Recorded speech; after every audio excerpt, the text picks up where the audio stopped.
Welcome to this Red Points tutorial on how to take down a fake website. Step 1. Gather evidence for the report. Go to the fake website and take screenshots of the items, the contact page, and other sections that will help demonstrate that products are indeed being sold on this fake website. Especially show evidence of massive discounts, big sales, push notifications, or any similar tactics that show a deal too good to be true. Step 2. Grab the fake URL and run a WHOISLOOKUP. The next thing you'll want to do is send a complaint letter to the registrar of this domain. In order to find it, grab the fake URL and go to whois.com, paste it here, and then scroll down to Registrar Information. From here, grab the registrar name and abuse email address.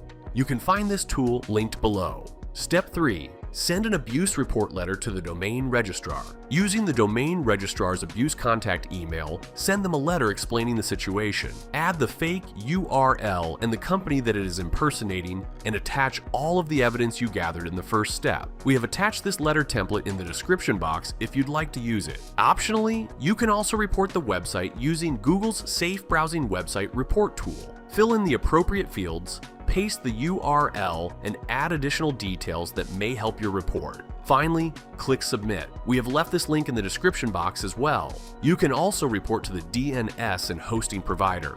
We explain this further in our blog linked below. Let us know in the comments if you found this useful. Subscribe to our channel for more tutorials.